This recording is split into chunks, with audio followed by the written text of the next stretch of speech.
I still remember the moment I decided not to apply for promotion. I had the qualifications.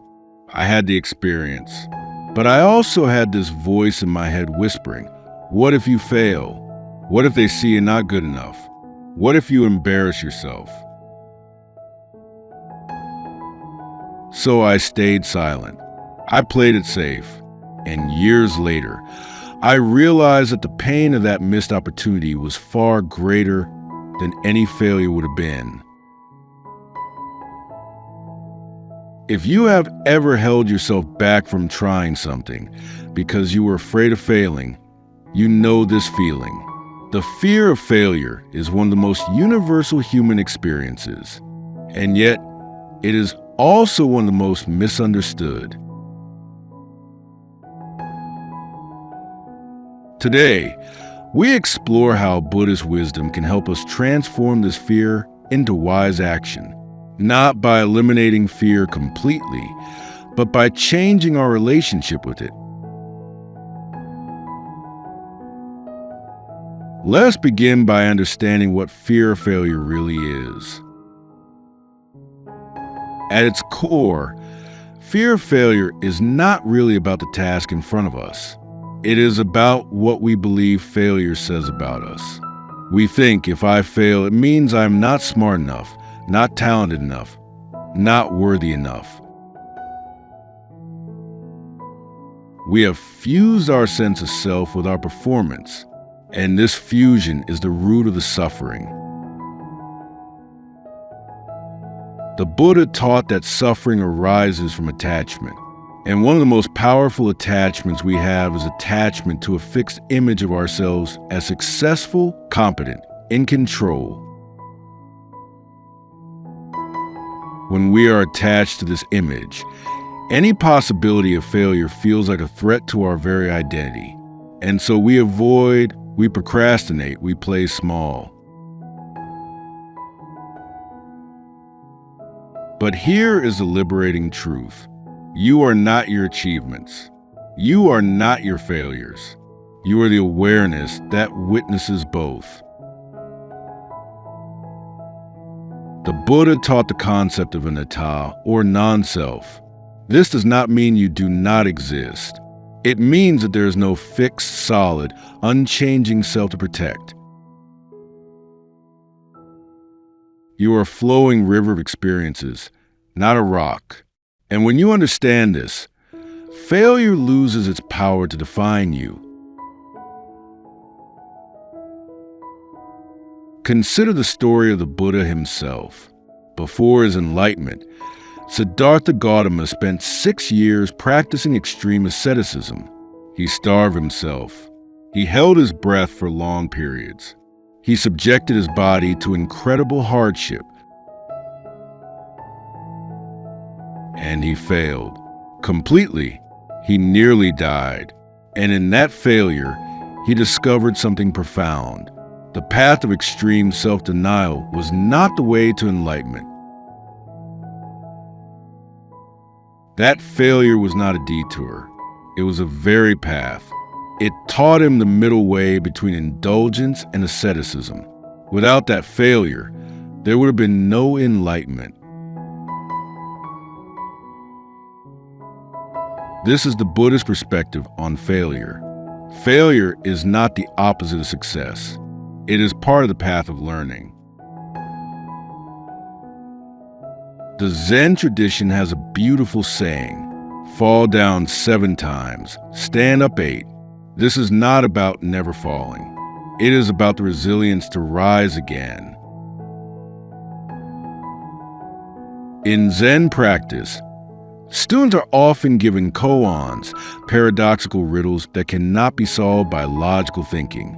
The student is expected to fail again and again until the mind exhausts its analytical efforts and opens to a deeper understanding. Failure in this context is not a mistake. It is a necessary step in the process of awakening. So, how do we apply this wisdom to our modern lives? Here are 3 practical ways to transform fear of failure into wise action. The first practice is called Reframe failure as feedback.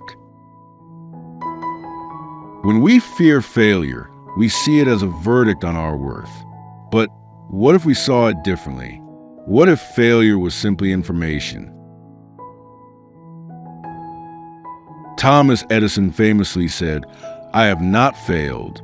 I have just found 10,000 ways that will not work." This is not just a clever quote.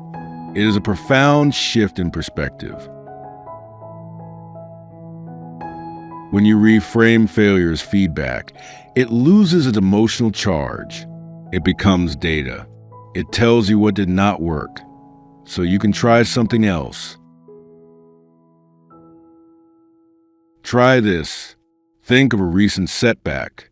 Now ask yourself, what did this teach me? What information did I receive? Notice how the emotional weight shifts when you see it as feedback rather than failure. The second practice is called the beginner's mind. Zen master Shunryu Suzuki taught, "In beginner's mind there are many possibilities, but in the experts there are few." When we are afraid of failure, we are often trying to maintain an image of expertise. We want to be the person who knows, who succeeds, who has it all figured out. But the beginner's mind is open, curious, willing to be clumsy. A baby learning to walk falls down hundreds of times. We do not call the baby a failure. We call it learning. You can cultivate this mind by intentionally putting yourself in situations where you are a beginner. Take a class in something you know nothing about. Try a new hobby where you will be clumsy at first. Each time you allow yourself to be a beginner, you weaken the grip of fear. You remember that not knowing is not a threat. It is the beginning of learning. The third practice is called the worst-case meditation. This is a Stoic and Buddhist practice of consciously imagining the worst-case scenario, not to scare yourself, but to realize that even the worst case is survivable. Sit quietly and ask yourself, what is the worst that could happen if I try this and fail?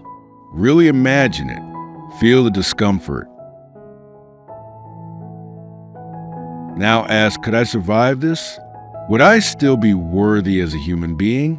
Would I still have people who love me? Would I still be able to try again? Almost always, the answer is yes. The worst case is rarely as catastrophic as our fear suggests, and by facing it consciously, we rob it of its power. Now, let us close with a short guided meditation on transforming fear. Find a comfortable position. You may close your eyes or soften your gaze. Take a deep breath in, and as you exhale, let your body settle. Bring to mind something you've been afraid to try, something where failure feels possible.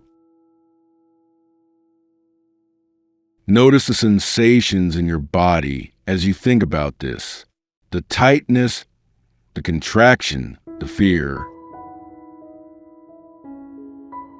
Now, place your hand on your heart. Feel the warmth of your touch. Silently say to yourself, I am afraid of failing, and that is okay.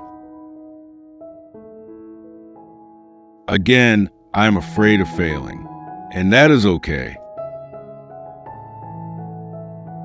Notice what happens when you meet the fear with kindness rather than judgment. Now imagine yourself trying this thing. Imagine it not going as planned. Imagine failing. And in that imagined failure, see yourself standing up. See yourself learning. See yourself trying again. Feel the resilience in your body. Feel the courage that arises when you know you can survive failure.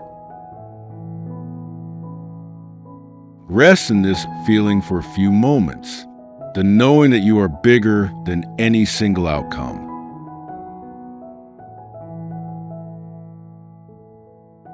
Now gently bring your attention back to the room.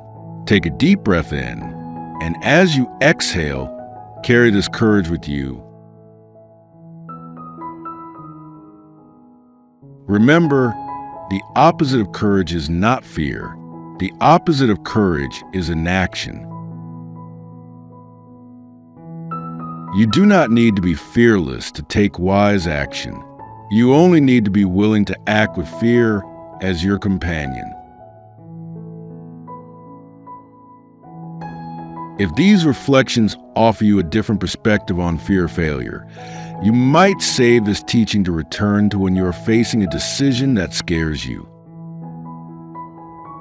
Or share it gently with someone who might also need this reminder. Or simply take one conscious breath right now and feel the courage that is already within you. Thank you for spending this time exploring the transformation of fear into wise action. May you find the courage to take the next step, even when you are afraid. May you see failure as a teacher, not a verdict. May you move through life with the wisdom of the beginner's mind and the resilience of the one who rises again and again. Until we meet again in the next sharing, may you act with wisdom, and may you be free from the prison of fear.